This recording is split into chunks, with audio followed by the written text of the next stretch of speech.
Au sommaire de ce numéro de Toute une histoire, il a eu un accident de scooter et on venait juste d'apprendre que j'étais enceinte. Vous aussi, vous avez perdu votre conjoint soudainement. Vous aviez des projets? Bébé, mariage. À son retour de voyage. Voilà. Cécile et Stéphanie vivaient les plus beaux moments de leur vie quand le destin a décidé de s'en mêler. Ils nous ont dit qu'il n'y avait plus rien à faire, qu'il fallait le débrancher. Là, je mangeais plus, c'était vraiment dur, j'arrivais pas à réaliser. C'était une voiture piégée qui s'est collée au bus et a fait aussi exploser une partie du bus. Ça a été l'enfer. Mais pour elle, l'amour est plus fort que la mort. Bon, allez, maintenant, t'es enceinte, tu remontes la pente. Du coup, c'est ça qui m'a permis de tenir. Il me restait une partie de lui quand même. Donc. Vous vous êtes unis à Jean-Pierre le 19 juin 2004. Oui. 2 ans après sa mort? 2 ans. Incroyable. Oui. Comment vous l'avez fait exister, lui, ce jour-là? Dans mon cœur, tout simplement.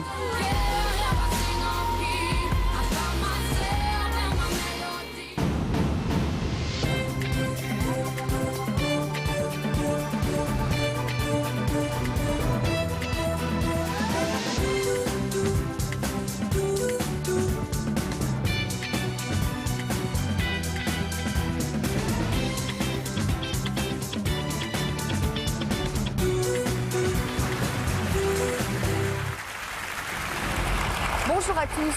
Nos invités s'apprêtaient à se marier ou à devenir mères lorsqu'elles ont soudainement perdu leur compagnon. Et toutes les deux, chacune à leur manière, ont choisi de continuer à vivre tout en allant au bout de leur histoire d'amour. Elles vont nous raconter comment. Bonjour Stéphanie. Bonjour. Stéphanie, vous avez 28 ans, vous êtes maman de 2 enfants, vous avez perdu subitement votre compagnon, c'était en 2008. Qu'est-ce qui s'est passé ? Il a eu un accident de scooter et on venait juste d'apprendre que j'étais enceinte. Ça faisait 1 semaine et demie qu'on était au courant. Vous étiez tous les deux fous de joie à l'idée d'avoir ce bébé? Oui, il était désiré. Alors c'était il y a près de 8 ans, donc ça a été une épreuve évidemment terrible pour vous. Là où le bonheur s'annonçait, il a fallu gérer l'horreur. Comment allez-vous aujourd'hui? J'ai toujours pas fait le deuil.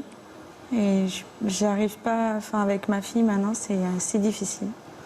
Puisqu'elle a 7 ans, donc elle commence à poser des questions. Et vous lui parlez régulièrement de son papa? Non, pas moi. J'y arrive pas. Même moi, j'en parle pas, donc voilà. C'est très difficile en ce moment. Qu'est-ce que vous attendez de notre émission? Avoir des conseils pour elle. Ah oui, ça fait donc 8 ans. Oui. Frédéric est avec nous, notre psychologue. Bonjour Frédéric. C'est bloqué en Stéphanie. Elle ne peut pas parler de son compagnon, elle ne peut pas en parler avec sa fille. Qu'est-ce que vous inspire son récit? Déjà, je suis vraiment touchée par son histoire parce qu'elle était très jeune quand c'est arrivé. Donc se retrouver à 21 ans alors qu'on est enceinte et puis dans la promesse d'un bonheur et brutalement vivre le déchirement d'une perte, c'est quelque chose de terrible. Et elle a été amenée à prendre des décisions vides, de savoir ce qu'elle allait faire. Donc je suis très touchée par ce témoignage parce que c'est très compliqué à vivre ce qu'elle a eu à vivre. Et effectivement, aujourd'hui, elle reste bloquée dans ce cheminement de deuil. Et si vous êtes là, c'est que vous sentez que c'est important aujourd'hui pour vous de pouvoir en parler, que ce ne soit pas un sujet tabou. Parce qu'effectivement, votre fille, elle a besoin de comprendre d'où elle vient, son histoire. Et puis ça peut être exprimé très simplement, on en reparlera dans la suite de l'émission. Mais c'est difficile d'en parler parce que vous-même, vous avez du mal à en parler. Donc en parler à votre fille, ce serait acter définitivement cette mort. Et pour l'instant, j'ai l'impression que c'est difficile de l'acter. C'est comme si vous étiez bloqué dans cette phase de déni, c'est-à-dire que pour l'instant, c'est encore pas acceptable, même 8 ans après. Mais ça, c'est un cheminement personnel et c'est compliqué de faire ce travail, d'acceptation. Mais si vous êtes là, c'est que vous avez envie de bouger de place aujourd'hui et j'en suis heureuse pour vous parce que je pense que ça va vous aider. Cécile. Bonjour Cécile.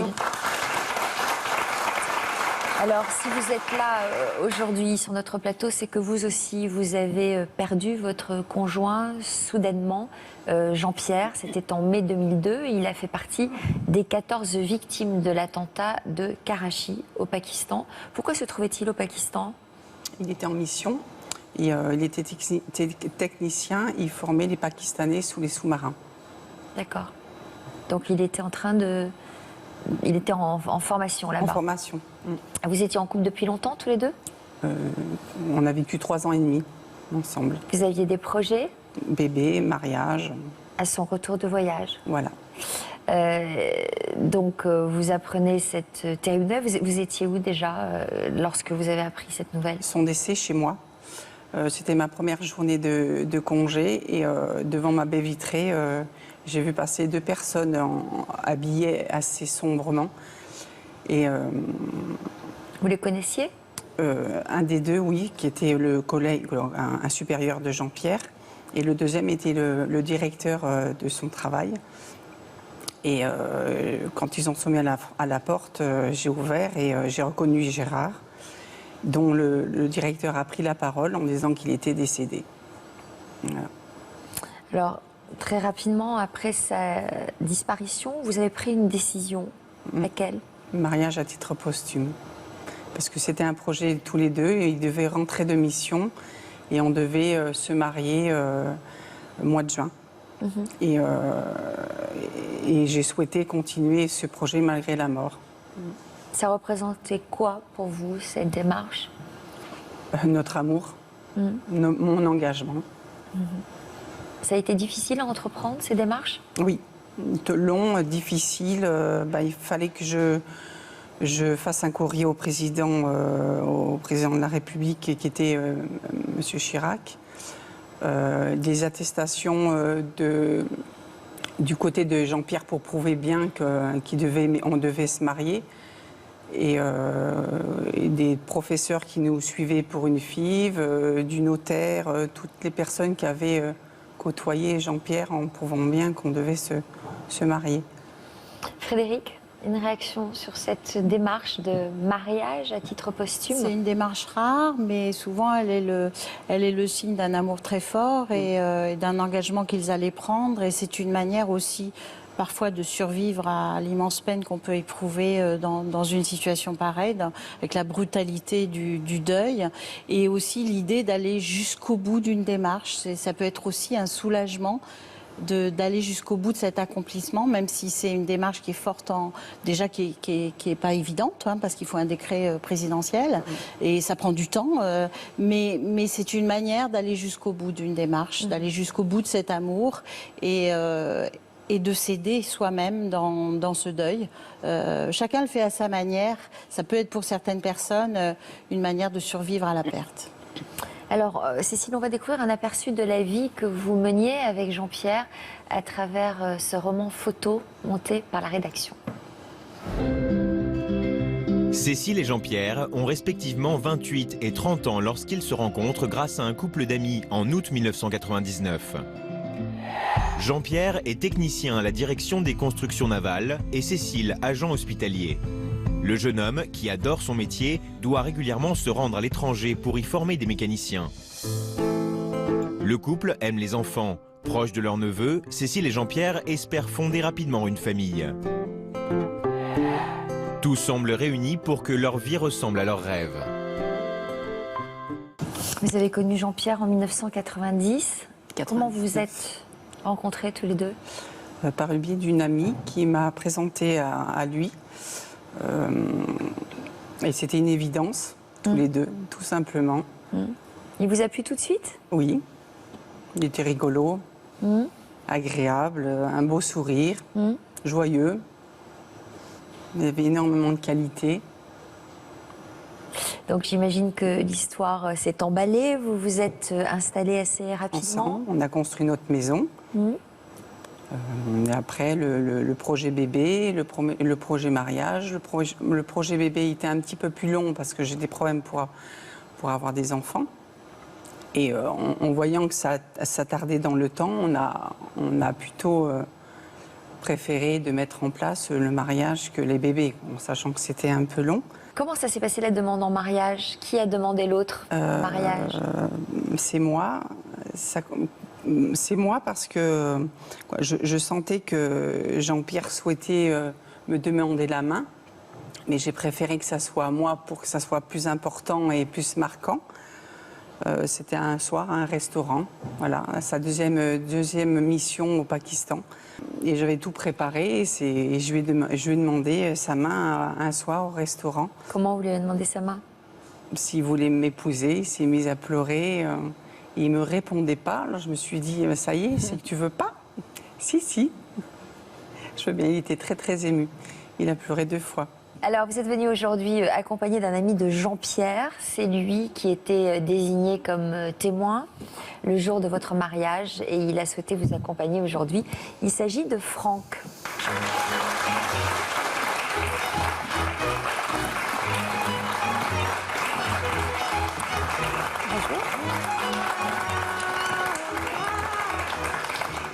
Franck, le fidèle, si j'ose dire, hein, toujours à vos côtés. Tout à fait. Pourquoi c'était important pour vous, Franck, d'être là? C'est important parce que j'ai accompagné Cécile tout au long de cette période et je pense que c'était important aussi aujourd'hui d'être là pour pouvoir être à ses côtés pour expliquer un petit peu tout ça. Vous étiez très ami de Jean-Pierre. Oui. Vous avez connu Jean-Pierre avant de connaître Cécile. Oui, tout à fait. Vous avez développé quelle relation avec Cécile? Avec Cécile, en fait, Jean-Pierre était quelqu'un de très, très exubérant, très démonstratif, très rigolo. Mais pour tout ce qui concernait sa vie privée, c'était quelqu'un d'assez réservé. Il n'en parlait pas trop. Et jusqu'au jour où Jean-Pierre m'a dit voilà, j'ai rencontré quelqu'un, je voudrais te la présenter. C'était de sa part, c'était quelque chose de nouveau, donc ça prenait de l'importance. Je sentais que c'était quelque chose de très important pour lui. Donc du coup j'ai accepté, j'ai dit écoute, il n'y a pas de souci. Et donc on s'est rencontrés, on a monté une petite soirée au restaurant où il m'a présenté Cécile. Quelle impression avez-vous eue? Eh bien en fait on se connaissait de vue, Ouais. parce qu'on travaillait dans le même hôpital. Mais on ne s'était jamais trop parlé, mais on se connaissait de vue. Et la première impression, en rencontrant Cécile, pour moi, c'était vraiment une évidence. Entre eux? Oui, tout à fait. Ça collait, ils partaient dans les mêmes délires, c'était une complicité évidente. Stéphanie, vous partagez quand même quelques souvenirs de votre compagnon avec des personnes autour de vous? Oui, souvent avec ma belle-sœur, la sœur de Benoît. D'accord. Et j'ai gardé un lien. On revoit toute sa famille, sa sœur, son frère, sa mère, son Donc père. avec eux, vous en parlez? Oui, Ça vous fait du bien? oui. Comment vous l'aviez rencontré, Benoît? En fait, je connaissais déjà son père. Et du coup, un jour, j'ai été là-bas et il était là. Voilà. Et vous êtes tombée amoureuse au premier regard? Tout à fait, non. Enfin, on a appris à se connaître un peu, on a discuté. Et Donc c'était pas un coup de foudre alors? il me plaisait, ça c'est sûr. Mais on a quand même pris un peu de temps. Alors vous êtes venu accompagné de quelqu'un, vous aussi, qui vous a beaucoup soutenu. On va accueillir Sophie, c'est la grande sœur de Benoît.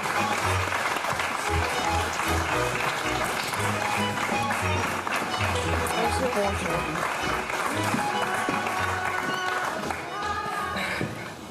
Alors, Sophie, vous êtes née 4 ans avant Benoît. Oui. Hein. Vous aviez quelle relation tous les deux avec votre frère? J'avais une relation très très fusionnelle avec lui. C'était ma moitié. Et on a partagé plein de choses, tout. Comment vous le décririez? C'était quelqu'un de jovial, de sérieux, festif. On pouvait se confier à lui. Il avait beaucoup de qualités, il était pudique sur certaines choses. De quoi avez-vous pris conscience après son décès?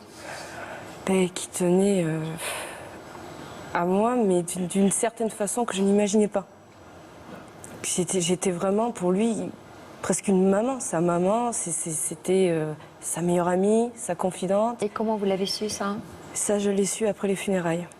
Beaucoup Qui vous l'a de gens sont venus me voir, me présenter les condoléances et qui m'ont dit « Oui, votre frère me parlait beaucoup de vous. Il me parlait de sa sœur. » Vous saviez, vous, ça? Oui. Hein, vous saviez à quel point sa sœur occupait de la place dans son cœur? Oui. À quel moment il vous a parlé de Stéphanie? Mais il m'en a parlé, il me dit « Ma sœur, j'ai un truc à te dire. » Parce qu'il m'appelait ma sœur, il ne m'appelait jamais par mon prénom. C'est toujours ma sœur.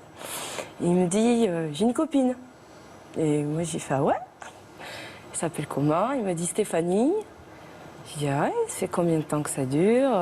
Bon, je m'en souviens plus, hein, honnêtement. Et je lui ai dit « Tu me la présentes quand ?» Il m'a dit « Bientôt. » Donc voilà, il me l'a dit par téléphone, Stéphanie, tout. Je crois même que tu m'avais parlé au téléphone. Je sais plus. Je ne me rappelle plus, c'est tellement loin. Et puis rapidement, vous vous êtes fait une place au sein de cette famille? Ça a été assez naturel et évident? Oui. Oui, ça s'est fait vite. Après, son père connaissait déjà mon père. Donc du coup, on se voyait. Ça a été vite, oui. Alors assez vite, hein, après quand même 3 ans de relation, vous avez commencé à évoquer le projet d'avoir un enfant tous les deux. Vous étiez toute jeune quand même. Oui, j'avais 18 ans. 18 ans. Ça s'est décidé comment alors, cette histoire Moi, je d'enfant? voulais toujours... j'adore les enfants. Et je voulais faire une famille nombreuse, et lui aussi. Et du coup, on en parlait et j'ai fini par arrêter ma pilule. C'était combien d'enfants pour vous, une famille nombreuse? Au moins 6. Combien? 6, c'est une famille nombreuse. 6 enfants. Ouais. Vous êtes tombée enceinte facilement? Oui, 2 mois après. Mais comment vous lui avez annoncé? moi, en fait, c'est lui qui l'a deviné. Moi-même, je vais pas percuter que j'étais enceinte. Et c'est lui qui a vu que j'avais un retard de règles, mais sans plus. Mais après, j'ai commencé à vomir. Et je pensais que j'avais une gastro. Mais voilà, mais lui, il le savait déjà. Et puis après, on a fait un test. Et voilà. Il s'en doutait, quoi. Il était content? Oui. Ah oui, quand j'ai fait le test, qui s'est avéré positif, il a été dans toute la ville là où on habitait, le dire à tout le monde. Alors hélas, une semaine après ce bonheur, il a eu son accident. Comment ça s'est passé cet accident de scooter? En fait, il est parti travailler un matin, comme d'habitude. Il m'a dit à tout à l'heure. Et normalement, il devait arriver à 5h30 tous les soirs. Et là, je voyais 6h moins le quart passer. Donc j'ai été chez ma tante pour l'appeler. Et il répondait pas, c'était pas son habitude. Parce que, même s'il passe, je sais pas, chez ses copains, il m'envoie toujours un message. Et là, j'avais pas de réponse. Et au bout d'1 heure d'appel, personne répondait. Mon oncle m'a dit, si tu veux, j'appelle les urgences, on sait jamais. Donc il a appelé les urgences et c'est là où on est tombé sur quelqu'un, un médecin qui nous a dit qu'il était bien là, qui venait d'être intubé et qui partait à l'hôpital de Bordeaux, qui était dans le coma. Voilà. Qu'est-ce qui lui était arrivé? Ça, on l'a su une demi-heure après, puisque les gendarmes sont arrivés pour nous expliquer. Et sur la route, en scooter, il y a un chevreuil qui a percuté un chevreuil et comme il n'avait pas bien serré son casque est parti, il a atterri la tête sur le bitume. Un chevreuil. Un chevreuil, oui. Sophie, c'est à ce moment-là que Stéphanie vous a appelé? Oui, j'ai été la première à qui elle a appelé. Et ça a été très très dur parce qu'au début, j'y croyais pas. J'ai dit, bon, c'est un simple accident, donc je lui dis, calme-toi. Je lui dis, écoute, je vais chez mon père, je te rappelle, et on vient te chercher. Et j'avais pas évalué cet accident, voilà. Parce qu'on croit toujours que ça arrive qu'aux autres. On crois jamais que ça nous arrive à nous, quoi. Et là, c'est arrivé, ça m'a mis dans un état... parce que quand j'ai raccroché Stéphanie, je me suis mis à crier, à pleurer. J'ai senti que si, c'était grave. Donc sur ce, je suis partie chez mon père. On est parti à l'hôpital, donc. Et après, on a été chercher Stéphanie aux urgences. C'est là où j'ai réalisé que c'était très, très grave. Donc, j'y croyais pas. J'étais ailleurs, honnêtement, j'étais complètement... Je voulais pas y croire, je dis, c'est pas vrai. C'est pas mon frère, non, c'est pas possible. Puis je m'inquiétais surtout pour Stéphanie. Ça a été vraiment très, très... Ah oui, ça a été pénible, quoi. Vous avez réussi à le voir arriver à l'hôpital? Et Stéphanie? Oui. Oui, on était Votre ensemble. frère? Oui. On s'est soutenus. Je l'ai gardée avec moi d'ailleurs. Depuis le jour de l'accident, Steph, elle est restée avec moi. Elle ne m'a pas quittée. Je l'ai prise sous mon aile. Jusqu'à l'enterrement. Je pouvais pas la laisser toute seule, c'était pas possible. Donc voilà, sachant en plus qu'elle portait un bébé. Donc il y avait une bonne nouvelle suivie d'une mauvaise, fallait gérer. Et voilà, c'était mon devoir de grande sœur. Voilà. Quel souvenir vous gardez de votre arrivée à l'hôpital? Je suis arrivée avec la mère de Benoît dans le box où il était, enfin, aux urgences. Ça choque parce que, enfin, une mort cérébrale, c'est choquant parce qu'en fait, on le voit respirer. Donc pour nous, il n'est pas mort, il dort. Enfin, moi, j'y croyais pas du tout. Ils vous disaient, ils vous ont dit qu'il était en mort cérébrale? Au départ, non, ils ont fait tous les examens qu'il fallait. Et après, ils ont passé un dernier scanner, donc ils nous ont demandé d'attendre. Et 2 heures après, ils nous ont dit qu'il n'y avait plus rien à faire, qu'il fallait le débrancher. Donc, c'était vraiment dur. Vous étiez dans un état de sidération? C'est ça, c'est le choc. C'est le choc de ce qui se passe. C'est brutal, c'est inattendu. Donc forcément, on est sidéré parce que le cerveau peut pas intégrer cette nouvelle abominable. Donc dans un premier temps, on est complètement hébété. Effectivement, on a l'impression de vivre un cauchemar. Et on est dans un état comme ça, complètement sidéré par la nouvelle. Et il faut beaucoup de temps pour l'intégrer. C'est compliqué. Ouais. Donc il est décédé 3 jours plus tard. Oui. Comment vous avez vécu toutes les deux les semaines qui ont suivi sa disparition? Déjà, ça a été, ce qui était horrible, c'est de retourner là où on vivait, dans notre appartement, parce qu'il fallait des papiers pour préparer l'enterrement. Il y a l'église, aller voir le curé, tout ça, ça a été très dur. Et puis tout le monde qui vient nous voir, la famille, on comprend pas forcément. Et même à l'église, moi j'ai été voir un médecin, du coup il m'a donné un peu des calmants, à base de plantes, parce que il est au cas où. Et je sais pas, même pendant la messe, tout ça, c'était pas lui là, c'était pas. Tout le monde savait que vous étiez enceinte? Oui. Oui. Ma famille.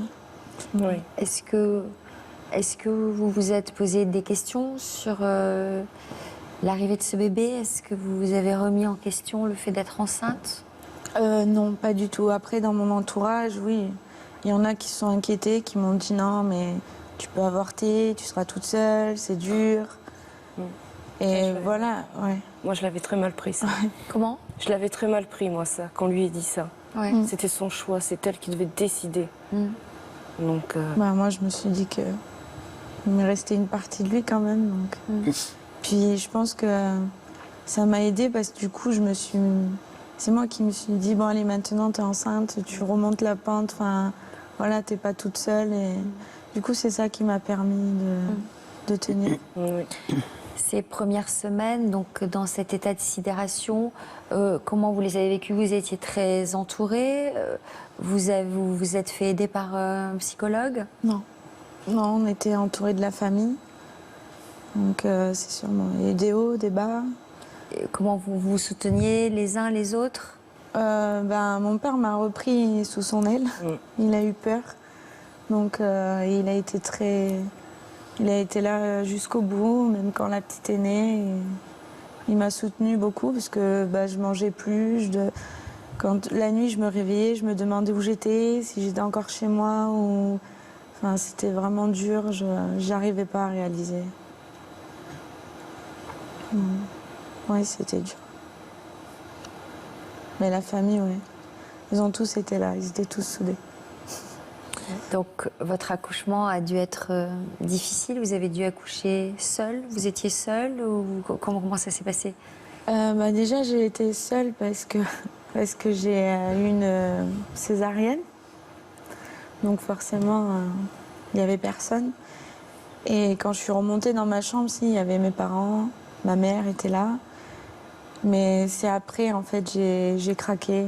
Mais l'hôpital savait ma situation, donc du coup, ils m'ont envoyé une psychologue parler après. Enfin, c'est là où j'ai tout lâché, je pense. Voilà, j'ai pleuré pendant 1 ou 2 jours. Et après, ça allait mieux. C'est important de pouvoir se faire aider aussi pour évacuer toutes ces émotions négatives, la tristesse, le désespoir et de pouvoir en parler.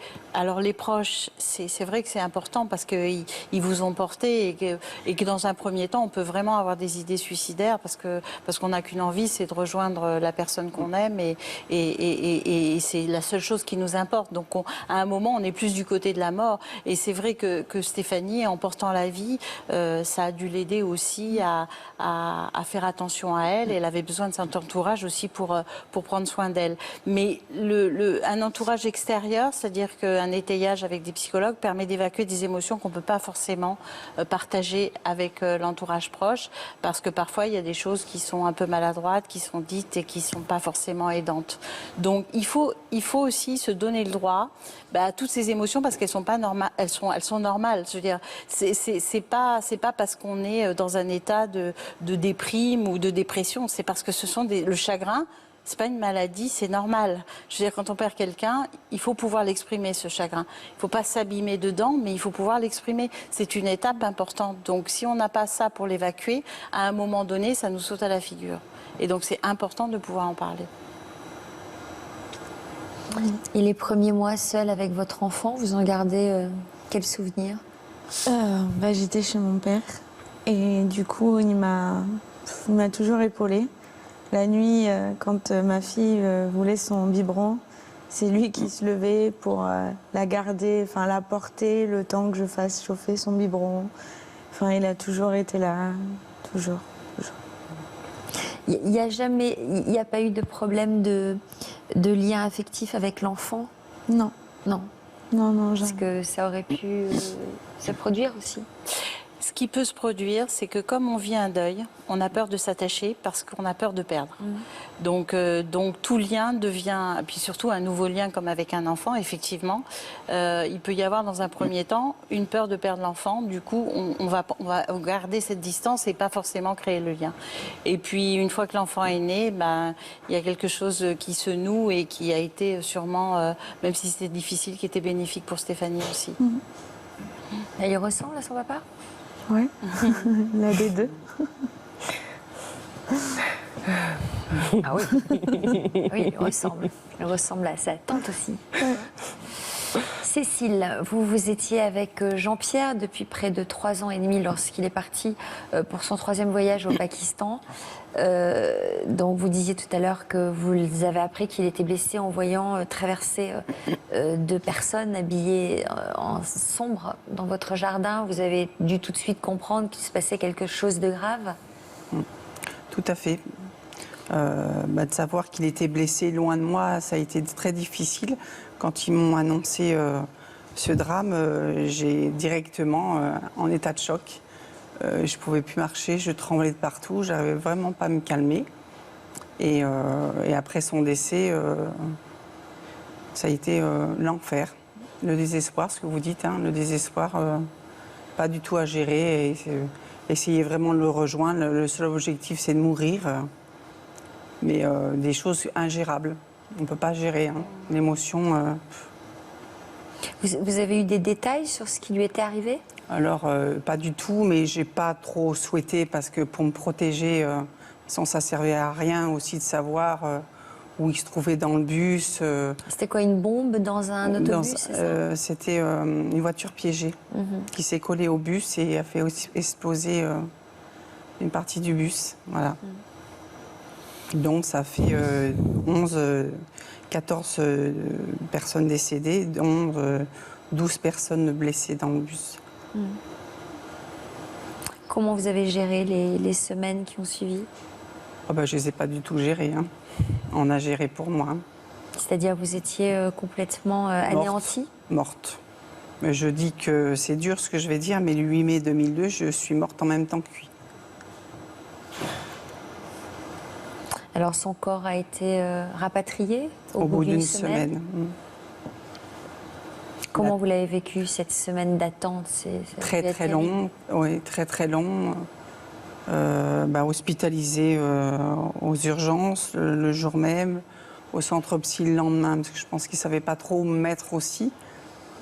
Et après, il a fallu affronter les cérémonies et attendre son corps, voilà, le cercueil. Ça a été très difficile, de toute façon. C'est des épreuves douloureuses. Franck, vous étiez, j'imagine, aux côtés de Cécile pendant tous ces moments? Oui, tout à fait. Comment vous décririez l'état dans lequel elle était? Cécile, elle était tombée plus bas que terre. Elle était morte, oui. Morte elle aussi. Et je savais à ce moment-là, quand j'ai appris le décès de Jean-Pierre, je savais pertinemment que par toutes les étapes où Cécile allait passer. Et du coup, pour pouvoir être aidant le plus possible, je me suis moi-même vidé de toute émotion. Pour pouvoir... parce que je me suis dit, si moi aussi je m'effondre, je pourrais pas être aidant. Donc trouver le bon compromis entre l'empathie et tout en essayant de... Et le soutien. Voilà. Et l'amour. Comment vous avez été aidant alors? J'ai été là à toutes les étapes pour essayer de sortir un petit peu la tête de l'eau à Cécile, l'accompagner dans tous les moments qui ont suivi. Que ce soit pour les cérémonies, pour l'enterrement, pour l'après, pour gérer un petit peu le tout au quotidien. Cécile, est-ce que vous diriez que c'est votre combat pour épouser Jean-Pierre qui vous a permis de sortir, comment dire, la tête de l'eau, c'est peut-être pas une bonne expression, mais de reprendre un peu goût à la vie? Voilà, d'avoir un objectif. Le dossier, je l'ai construit en 6 mois. Et pendant les 6 mois, ça me faisait vivre. Et c'est vrai que pour ma famille, ça a été en même temps à dire, voilà, elle a un objectif, on sait qu'elle va se battre et elle sera vivante encore 6 mois. Mais parce que pendant 6 mois, vous n'avez pas travaillé? J'étais arrêtée 11 mois. Et vous n'aviez qu'une pensée, c'était de rejoindre Jean-Pierre? C'était de rejoindre Jean-Pierre, c'était de se trouver un but à ma vie maintenant. J'avais perdu beaucoup de poids, j'avais pas du tout d'énergie, j'étais vide. Et j'ai fait une thérapie de 2 ans de reconstruction. Frédéric, comment vous analysez cette réaction, une réaction très excessive? C'est sans doute à la mesure de cet amour et de ce que représentait Jean-Pierre. On ne peut jamais savoir à l'avance comment on va réagir à une épreuve pareille. Parfois, on retrouve des ressources, mais on s'écroule après. De toute façon, la phase de chagrin, il faut la vivre à un moment donné, parce que sinon, elle reste enfouie en nous et ça nous bloque dans notre vie, même si on n'en a pas forcément conscience, c'est là. Et donc, à un moment, toutes ces émotions, elles ont besoin d'être évacuées. Alors, Cécile l'a fait pendant 11 mois, mais ça a continué par la suite d'une autre manière, avec ce combat, avec une thérapie qui donne cet étayage pour retourner dans la vie, parce que c'est ça l'idée. Comment vous avez réagi lorsqu'elle vous a parlé du projet d'épouser Jean-Pierre? J'ai tout de suite adhéré au projet. parce que justement c'était un projet. Ouais. Et que je savais pertinemment que ce projet lui permettait de cheminer et de pouvoir se reconstruire un petit peu. Et c'est vrai qu'au début, quand je voyais chez Cécile tous les jours qui venait de temps en temps à la maison, pour vous dire à quel point elle était tombée plus bas que terre, c'est qu'elle ne s'habillait plus, elle ne se coiffait plus, elle ne se maquillait plus, elle ne voulait plus sortir, elle ne faisait plus rien. Et petit à petit, en ayant cet objectif et ce but, petit à petit, je l'ai vue revenir à la maison un jour coiffée, un jour maquillée. Et je voyais étape par étape les progrès qu'elle commençait à faire, mais grâce à l'objectif qu'elle s'était fixé. Vous le lui disiez ou... Non. Non, surtout pas. Non. Ouais. Pourquoi c'est si long de monter un dossier comme celui-là? Parce qu'il fallait que je regroupe toutes les attestations et que c'est pas facile. Il faut que ça soit bien monté, quoi, dans le sens où voilà, faut que les gens soient disponibles. C'est pas toujours aussi facile de monter un dossier aussi important pour moi et pour les autres aussi. J'avais pris les mêmes témoins qu'on avait choisis tous les deux. Vraiment respecter notre souhait de nous deux, quoi. Alors j'imagine que vous vous souvenez du moment précis où vous avez reçu l'autorisation de l'épouser. Waouh. Ah oui. 2 ans après sa mort? 2 ans. C'était quoi le moment? Alors racontez-nous. J'étais au laboratoire, je travaillais, on m'a appelé à l'accueil et c'est un gendarme qui me l'a annoncé par téléphone. Alors là, tout s'est un peu bousculé un peu dans ma tête. 2 ans de combat, 2 ans où voilà, ça a été très difficile. Où là, enfin, j'allais porter son nom. Et très, très beau nom, de la vie. Je ne pouvais pas espérer mieux. Quoi, il s'appelle De la Vie? Oui. Ah bon? Ouais. Jean-Pierre De la Vie? Oui. Incroyable. Oui. Donc, vous vous êtes unis à Jean-Pierre le 19 juin 2004. Oui. Comment ça s'est passé? Quelle cérémonie vous aviez prévue? Une cérémonie, j'avais prévu mes témoins, les témoins de Jean-Pierre et mes 2 témoins. Je suis passée à la mairie, j'avais pas de robe, c'est resté très sobre, parce que c'était pas un moment, je dis souvent un moment de bonheur, parce qu'il n'était pas là. Mais voilà, c'était, comment je peux dire, consacré, quoi, comment on dit, Un moment qui était dédié. aboutir à ce projet de tous les deux, malgré sa mort, voilà. Et que c'était extrêmement important pour moi, et d'avoir son nom. On est passé à la mairie, et après... Dans la soirée, j'avais fait un petit repas chez moi, à Mornac, avec ma famille et mes amis.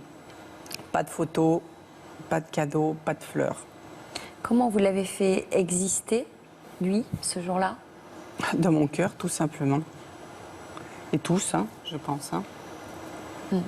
Pas de photos, je ne suis pas très photo, parce que je pense que ça fait trop mal, ça. Voilà, pas de chaise vide non plus à la mairie, non. Ça, c'est pas possible non plus. Voilà, avec les gens qui vous aiment, les gens qui vous portent, les gens qui sont là, toujours présents et fidèles au poste. Alors donc, vous êtes officiellement la veuve de Jean-Pierre depuis 12 ans. Oui. Quelle vie menez-vous depuis? J'ai continué ma vie. Je dis je continue ma vie, je ne la refais pas. Je la continue. J'ai rencontré un homme dont on a eu un enfant, tous les deux. Et je ne me marierai pas. Voilà.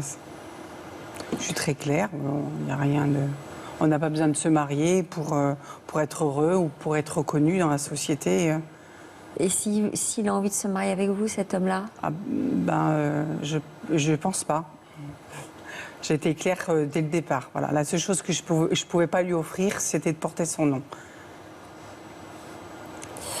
J'imagine que ça n'a pas été simple de continuer votre vie, qu'il y a dû avoir cette culpabilité de continuer à vivre justement alors que l'autre n'est plus. Vous l'avez ressenti? Oui, la culpabilité, le premier sourire. La vie vous pousse à vivre malgré... c'est un sentiment très, très particulier. La vie, elle vous pousse à avancer. Même si vous ne voulez pas, elle est là et elle vous pousse. quoi, c'est difficile à exprimer avec les mots, mais c'est très déplaisant quand on n'a pas envie, quand on ne veut plus avancer, et elle vous pousse quand même malgré tout. C'est fou ce que vous dites, parce qu'il y a tellement de gens justement qui aimeraient se sentir poussés pour avancer. Oui. Mais c'était l'inverse. Parce que j'étais très entourée aussi, je pense que souvent, je dis que j'ai été sauvée par l'amour qu'on m'a donné à apporter à tout instant. Voilà. Ça prend tout son sens, l'amour, la famille, tout ça. Franck, j'imagine que vous deviez vous réjouir de tous ces petits signes qui montraient que la vie reprenait le dessus. Tout à fait, jusqu'au jour où Cécile m'a dit qu'est-ce que tu dirais si je te disais que j'ai rencontré quelqu'un? Et là... Vous étiez content? C'était combien de temps après le décès de Jean-Pierre? C'était un an et demi, 2 ans. Non, c'est 3 ans et demi. 3 ans et demi. 3 ans et demi. Comment vous l'avez rencontré? Par le biais de ma petite sœur qui était en couple avec son neveu. À l'ancienne, comme on dit, pas par Internet. Et voilà, je savais par le biais du chéri de ma sœur que c'était un être avec beaucoup de qualité de cœur. Voilà, une belle personne. Tout simplement, on s'est rencontrés. Eh bien, nous, on a hâte de découvrir cette belle personne dont vous nous parlez, puisqu'il est avec nous aujourd'hui. Il s'appelle Jean-Jacques.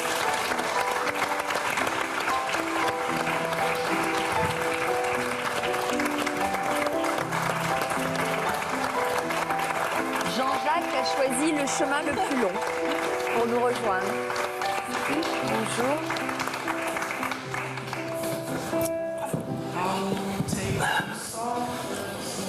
Eh bien, ça n'a pas dû être facile. Hein. Ça n'a pas été facile, non.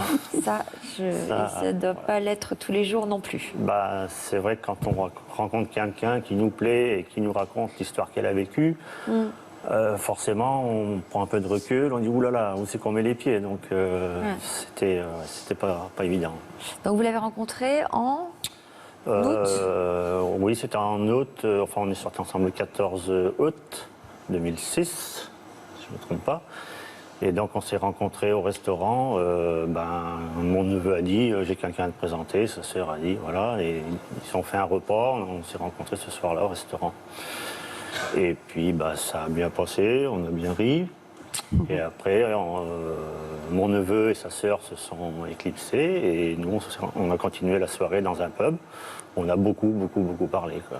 Donc, j'imagine qu'elle vous a tout raconté dès le premier soir? Oui, dès le premier soir, elle m'a tout raconté. Ouais. Donc, ça vous a refroidi? Refroidi, non, mais en arrière. Quand même un petit peu en disant, c'est un peu compliqué comme histoire. Donc, vous avez dégagé? Vous voyez, je suis rentré, j'ai passé un petit peu de temps. Je l'ai rappelé le lendemain. Je lui ai dit merci de m'avoir écouté parce que on a beaucoup parlé. Et puis elle, en fait, elle a cru que j'avais eu peur et que c'était fini. Et puis je l'ai rappelé en fin de semaine en disant ça serait bien qu'on se revoie. Et puis voilà, on s'est revus. Et qu'est-ce qui s'est passé dans votre tête pendant ces 3-4 jours? Eh ben, déjà, c'est simple, quand on veut faire sa vie avec quelqu'un qui s'est marié à titre posthume, on sait qu'il n'y aura pas de mariage derrière. Ouais. Donc, vous en étiez déjà en train à vous dire que vous alliez faire votre vie avec elle au bout d'un rendez-vous? Non, pas forcément, mais on y pense. Ouais. On y pense. Pourquoi pas? Ça me plaisait. Je sais que dans son cœur, il y avait plein de choses qui étaient merveilleuses. Et donc, pourquoi pas? Vous aviez déjà été marié, vous? Non. Ah oui, donc ça... Non, j'ai eu un enfant, j'étais en couple pendant 12 ans, mais sans mariage. D'accord, donc le mariage, c'était un projet qui vous tenait à cœur, peut-être? Non, pas spécialement. Bon, alors, non. donc, c'était pas un gros c'est problème. pour ça, oui, c'était pas vraiment un problème. Je pense que malgré tout, on se serait mariés, peut-être s'il n'y avait pas eu tout ça. Vous l'auriez demandé en mariage? Oui, ça serait fait. Et bon, voilà, c'était clair, comme elle disait tout à l'heure, c'était clair dès le départ. Je savais que ça n'arriverait pas. Et puis, ça ne nous a pas empêché de passer 10 ans de bonheur tous les deux. Et c'est pas trop... comment je pourrais dire ça? C'est pas trop lourd, cette présence de Jean-Pierre qui est quand même très présent, on le sent quand même quand Cécile en parle. C'est pas trop écrasant pour vous? Non, pas trop lourd. Après, c'est vrai que quand on est sortis ensemble, elle a passé 1 an à me parler de lui très régulièrement. Il a fallu que je fasse connaissance avec lui pour pouvoir faire connaissance avec elle. Ça, c'était pas possible de faire autrement. Je pense que si j'avais pas accepté, on serait pas ensemble aujourd'hui. Donc, ça arrive souvent, même quand on sort d'un deuil, d'une relation amoureuse, le suivant doit supporter ce genre de choses. Avec en plus, là, une forme d'idéalisation qui est compliquée aussi pour la personne qui arrive. Mais en fait, on se rend compte que pour pouvoir vivre une telle histoire, il faut beaucoup d'humanité comme celle de Jean-Jacques, beaucoup de patience et de délicatesse, et le respect de ce qui est arrivé avant. Sinon, c'est pas possible. S'il n'y a pas ce respect... l'histoire ne peut pas vraiment se faire. Il y a des moments quand même où vous avez été jaloux, où vous avez été agacé? Jaloux, non. Non, les moments, je dirais, les plus difficiles, c'était on vivait dans leur maison. Pour moi, j'ai jamais été dans ma maison, c'était pas possible.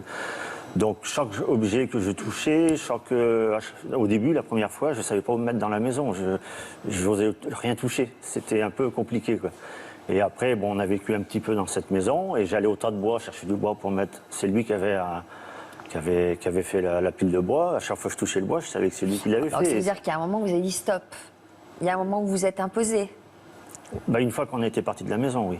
Mais c'est vous qui avez demandé à partir de la maison? Mais on ne devait pas rester on dans ne la devait pas maison. rester, voilà, on en avait parlé que c'était bon, Voilà. Pas respectueux pour tous les deux. Est-ce que vous y pensiez à ça, Cécile, que peut-être ça pouvait être un peu lourd pour lui? Non, mais vous en parliez ensemble? Oui, bien sûr. Est-ce que quand vous parliez tout le temps de Jean-Pierre, vous aviez conscience que c'était peut-être difficile qu'il puisse trouver sa place? Non, pas la première année, parce que la première année, je pense que j'étais tellement...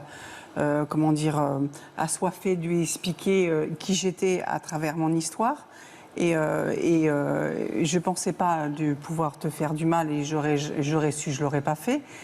Mais bon, je pense que c'était utile aussi par rapport à notre construction tous les deux. Mais... Non, mais ça ne m'a pas fait de mal.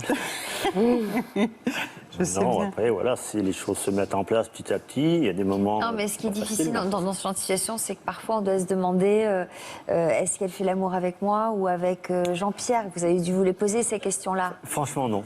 Non, parce que c'est vrai que... encore moi, Frédéric, hein, je suis désolée. C'est vrai que là, maintenant que vous le dites, mais non, c'est vrai que ça n'a jamais vu l'idée. Il est temps que je me fasse soigner quand même, non? Non, ça m'est jamais venu à l'idée. Vous l'avez jamais dit? Non, jamais posé cette question. C'est une question qu'on peut se poser ou pas? Assurez-moi. On peut se les poser. Peut-être que je l'ai assez rassuré. Bien sûr, peut-être que je l'ai suffisamment assez rassuré. C'est ça, parce que l'amour que si j'ai elle pour n'était lui... pas dans la comparaison, il n'en a pas souffert. Oui. Donc, mais ça peut arriver. C'est pas du tout. Ça arrive, Sophie. Qu'est-ce qui a consolidé votre relation? Je pense que quand elle a commencé à arrêter de me parler de Jean-Pierre, j'ai senti qu'elle avait vraiment tourné une page et qu'on passait à notre vie à tous les deux. Vous lui avez C'était ce dit, moment-là. vous l'avez souligné avec elle, ça? Non, je pense pas. Non, ça s'est fait Ouais, naturellement. ça s'est fait naturellement. Ouais. Je sais pas. On a beaucoup d'amour et beaucoup de respect. Et je veux dire que l'amour, c'est le respect de l'autre. C'est pas l'appartenance. Ouais. Puis elle a commencé aussi elle avait des affaires à Jean-Pierre qu'elle gardait. Elle a commencé à s'en séparer petit à petit. Des habits qu'elle avait donnés à Oui, à la Croix-Rouge. Et puis il y a eu ce projet d'enfant qui est venu après, cimenter tout ça. Ouais. Plus le déménagement. Je pense que quand on est parti, après je me sentais chez moi. Voilà, là on vivait vraiment notre couple à nous, quoi. Pour nous. Ouais. Donc le projet d'enfant, c'était pas simple parce qu'il fallait faire une FIV.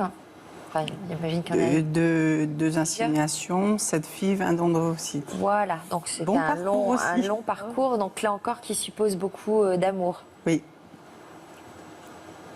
C'est sûr, C'est sûr. Avec une belle petite fille de 6 ans. c'est très Qui long. s'appelle Candice.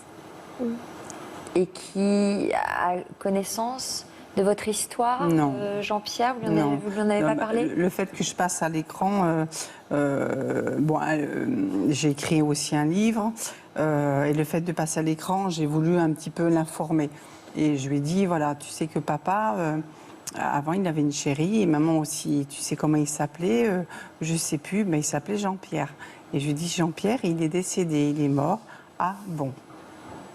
Je ne suis pas allée plus loin parce que ne m'a pas posé de questions plus loin. Alors, ça ne les pose pas, c'est qu'elle ne veut pas les entendre.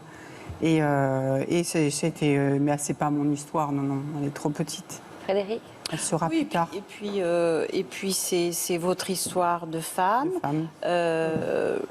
Il n'est pas son père, donc son père est là. Voilà, donc c'est différent de la situation de Stéphanie, où je pense qu'il y a des choses que vous pourriez dire à votre fille et qui vous permettraient, vous aussi, d'avancer.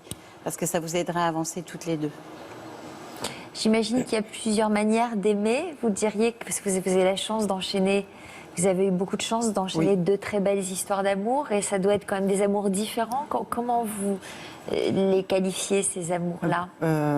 Déjà, moi, je dis qu'aucun homme remplace un autre. Ils sont tous différents. C'est vrai que j'ai beaucoup de chance dans ma vie de femme d'avoir deux amours, deux hommes dans ma vie. J'ai beaucoup de chance.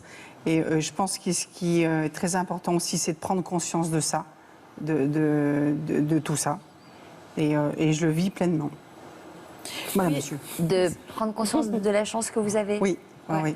Et ce qui est important aussi, quand on dit faire le travail de deuil, c'est ça. C'est-à-dire, on n'oublie pas les gens qu'on a aimés. Simplement, ils prennent dans notre vie, dans notre cœur, une place qui ne nous empêche plus d'aimer à nouveau, d'avancer, de vivre notre vie, d'avoir le sentiment d'être heureux.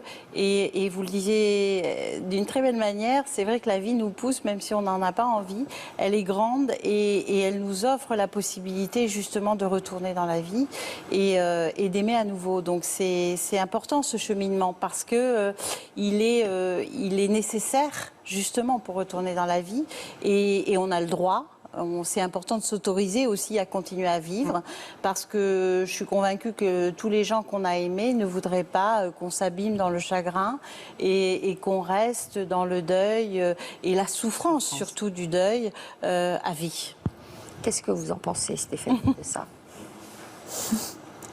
Moi, depuis, c'est très compliqué.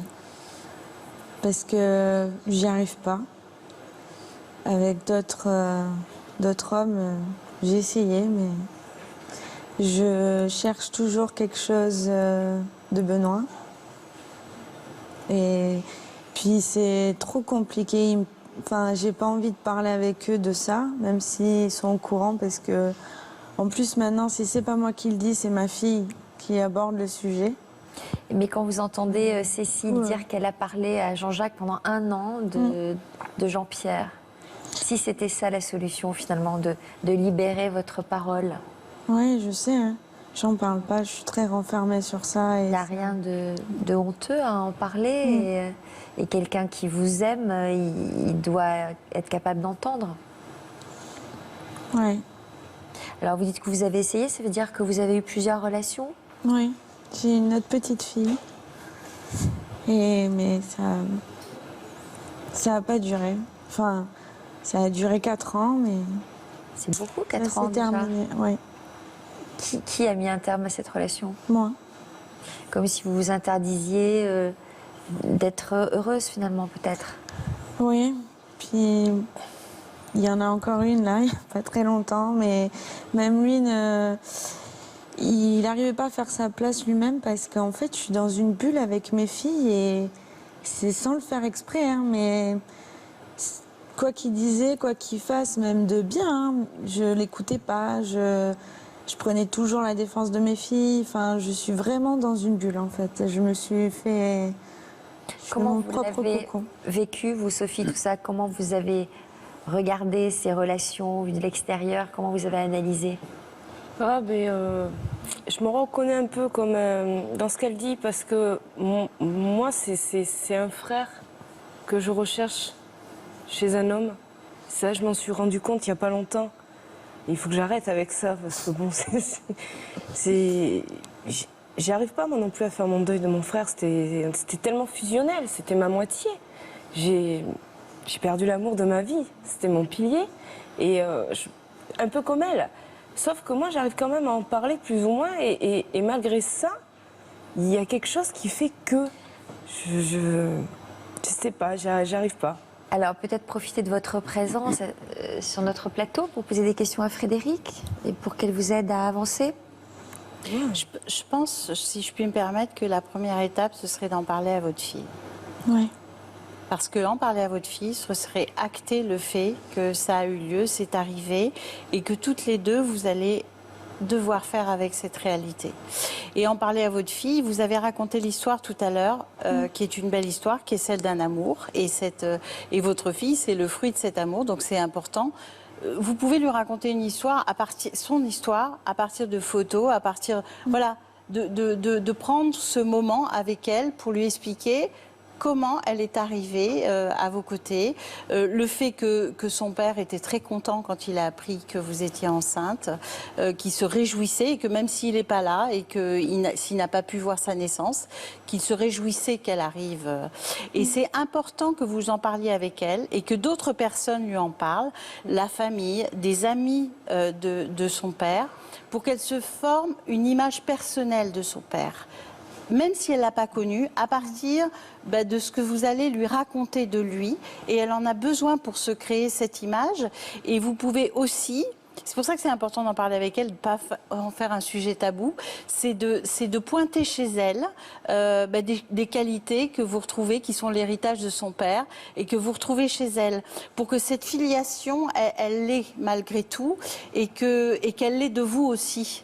Pas que ce soit juste l'entourage qui lui en parle. Et c'est important, alors même si ça vous fait peur peut-être d'en parler avec elle, si vous avez besoin d'aide aussi, peut-être avant d'en parler avec elle, d'aller voir quelqu'un pour pouvoir mettre des mots vous-même déjà, pour que ce soit plus facile pour lui en parler après. Mais sincèrement, le plus simplement possible, comme vous l'avez dit là sur le plateau, vous la racontez votre histoire, c'est une belle histoire. C'est vrai. C'est une belle histoire d'amour. Malheureusement, il n'est plus là pour la partager avec vous, mais c'est une belle histoire d'amour.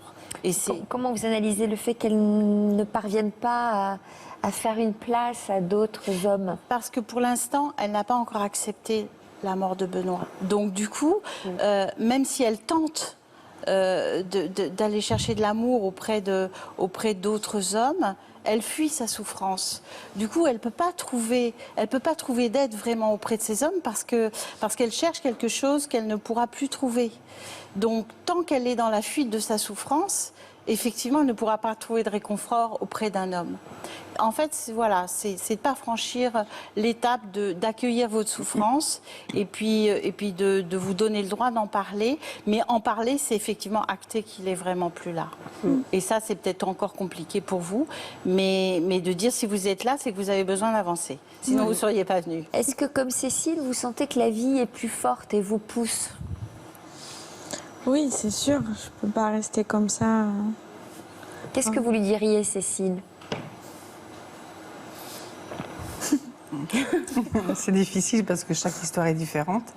C'est vrai que c'est important d'en parler à votre fille parce qu'elle a besoin de savoir comment elle a été conçue, avec de l'amour, avec c'est difficile, ou se faire aider aussi. Oui. Elle a besoin de comprendre d'où elle vient, son histoire, et vous êtes la meilleure personne pour la lui raconter. Oui, c'est ce qu'elle cherche en plus. Maman. Oui. Ben, elle doit en avoir besoin. Oui, elle en a besoin. Ça m'a posé des questions déjà. Oui. Donc, mais moi, j'attendais l'autorisation de Stéphanie. C'est bien. Parce que je ne peux pas m'engager comme ça. Ouais. Donc, je respecte ses décisions. Mais vous engagez sur quoi? Elle ne sait pas du tout. Si, Ah si, elle a su. Mais Alors, qu'est-ce qu'elle pose comme question? moi, j'ai rien dit. Elle pose quoi comme question? Et mon papa, c'est Benoît. Il est en haut du ciel. Il était comment, papa?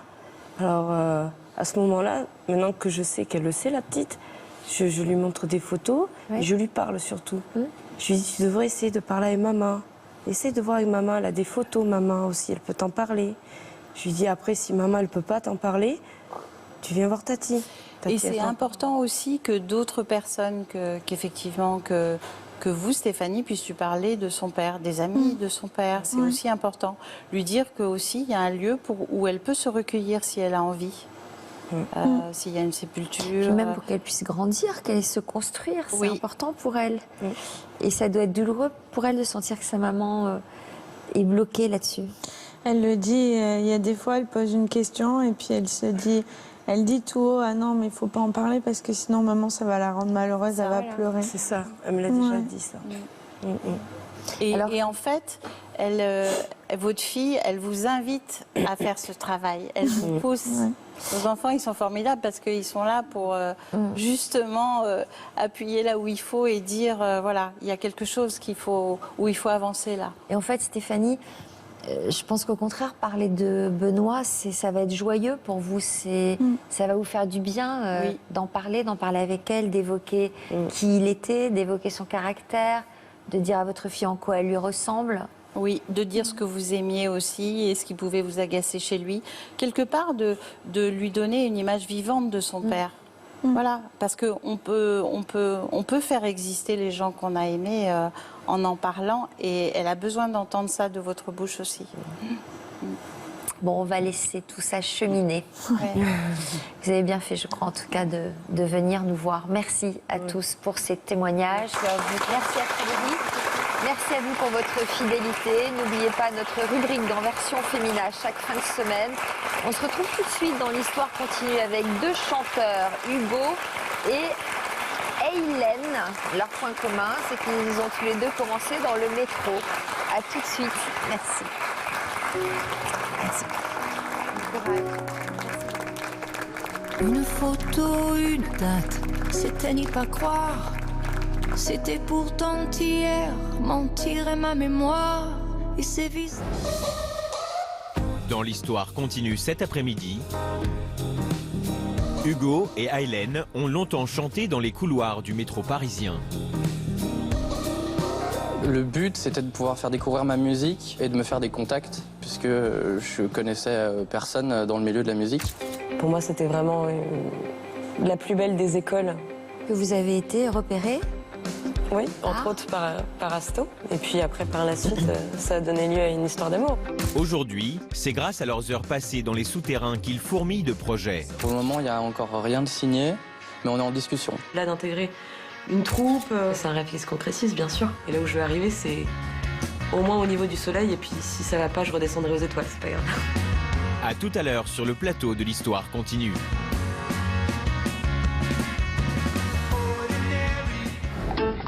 Bientôt, au sommaire de toute une histoire. Ça fait maintenant 1 an que je suis une femme seule, libre. Combien d'années de mariage? 30. Qui a pris la décision? Moi. Je me suis rendu compte qu'il fallait que je prenne une autre route. À l'âge où on part à la retraite et où on espère couler des jours heureux avec sa moitié, nos invités ont préféré tout envoyer valser. J'avais besoin de vivre un peu plus intensément. Sur le plan sentimental? Et sur le plan sentimental, oui. Je suis une femme de passion. Il n'y avait plus de jeu de séduction et j'avais besoin, même en vieillissant, encore d'être admirée. Quand j'ai eu mes 56 ans, j'ai dit, ben voilà, j'ai 1 an pour virer tout ce qui me pollue. Et je ne veux garder que le positif. Mais à quoi ressemble leur vie de jeunes divorcés? J'ai beaucoup d'activités, je peux faire ce que je veux, quand je veux, manger quand je veux. Vous êtes ouverte à une nouvelle rencontre? Oui, pourquoi pas. J'ai envie d'avancer, on n'a qu'une vie, alors cela, faut pas se la rater.